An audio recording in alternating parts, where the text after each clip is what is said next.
back to Growers and Showers. I'm here with my good friend Marshall Hubbard, CEO of SecureTemps.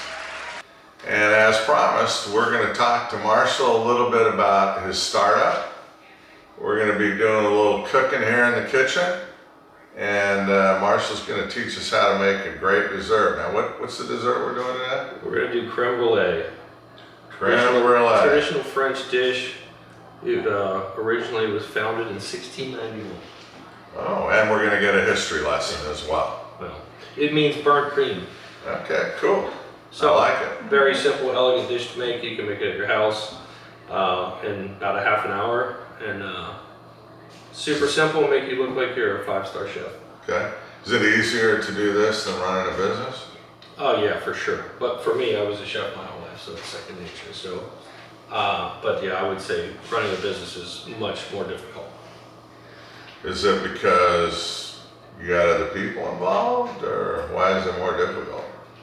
A lot more moving parts, obviously. But I mean, you know, there's a lot of, yeah, I guess with any business, there's still a lot of the same similarities of what you're doing, the process. Obviously, if I was unorganized here, this might be a mess. You know, if my staff was unorganized, it'd probably still be a mess. So it's all relevant, I think. Cool. So if you had to look at what you're doing here and relate it to your startup that you started, when did you start your startup anyway? We're coming up on about a year. Okay. Of when we actually launched the company.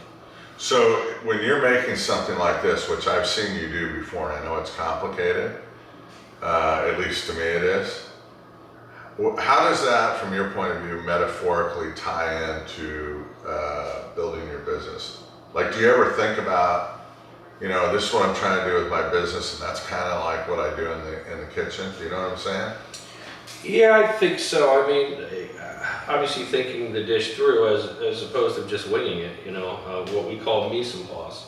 Everything in place. So if I went over and I decided to crack the eggs first, and then I went here, and then I went and measured the sugar, you know, it'd be kind of a mess. But when you cook properly, you have all your ingredients lined up, you're all organized, you have a plan, and I guess you would execute it the same way that you would when you with your business. with the business. Yeah. All right. Well, before we talk about your shop, let's get going on making this crème brûlée. Okay. So a French dish that's going to make us look good. Okay, cool. So we're going to take a quart of heavy cream.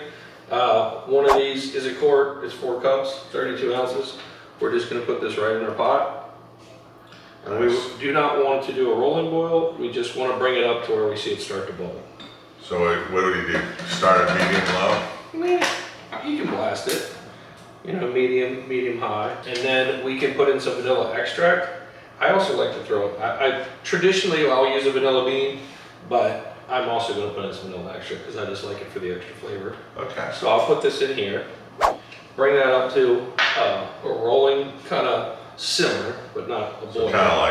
Kind of a little bit of bubbles on the edges, Mm-hmm. and then I turn it down. Yep, and then we'll take some of this vanilla bean, and there's just a little like black specks in there. If you've ever had Dreyer's ice cream or any vanilla bean ice cream, that's going to be what you get in there. So okay. It doesn't look like much, but it has a lot of flavor in there. Gotcha. And while that's happening, we are going to add the eggs in here Okay. and the sugar. So we have 12 egg yolks and we have a cup of sugar. And all we want to do is take those and pretty much whip them until they're kind of peaks. And I'll show you what I mean by that. So right now we have 12 egg yolks in here. We're going to put 1 cup of sugar in here. And we are going to make sure this is down, and we are going to whip this slowly.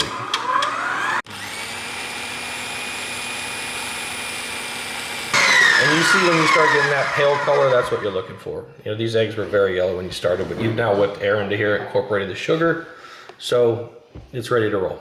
Cool. So what are we going to do now? You got those whipped. You got your cream with some vanilla. Yep, exactly. So that came up to a slight boil. We turned that off. We whipped the egg yolks and sugar. And now we want to incorporate this warm cream into these eggs, but we want to do a liaison. A liaison? Yeah, because if you put all this hot cream into these eggs, it'll curdle. I thought a liaison was when you go to meet somebody. Well, it is. Like you bring 2 people together. Exactly. Like a sales process. Yeah, exactly. Somebody who kind of blends things together smoothly. Okay, I like it. Yeah. But this is a cooking liaison. Exactly. But probably similar concept. So Okay. if I dumped all this in here, all these eggs would scramble. We don't want to do that. So I'm going to ask my friend Steve here to slowly ladle from the hot into the cold, and it'll Okay. slowly bring these eggs up to temperature, and that way we won't have scrambled eggs. Go ahead, don't be shy. Well, I didn't know I was going to get put to work. Well, we just moved over there. You're good. All right, perfect. Downward. What we've done here is we just have a standard baking dish. You can use a glass dish, whatever you have laying around, whatever you bake your brownies or your lasagna in. You can fill this up with hot water, and you want it to go to about 2/3 of the way up of these cups right here. Because it's called a water bath, and instead of baking it and drying it out, it kind of keeps moisture in here, and that's how you get the smooth creaminess of the creme brulee. So all we're going to do is fill these up, and we probably want to go 2/3 of the way in these as well, because they will rise a little bit. Now, what makes them rise? Obviously the eggs and the air in here. Got it. There's a lot of eggs and air that we whipped into there, so you'll get some rise out of it. That's it. This is ready to go in the oven, and we will watch it. It should go between 30 and 40 minutes, depending on your oven. And really what you want is the sides to be jiggly, but you can take a toothpick in here and it doesn't stick to it.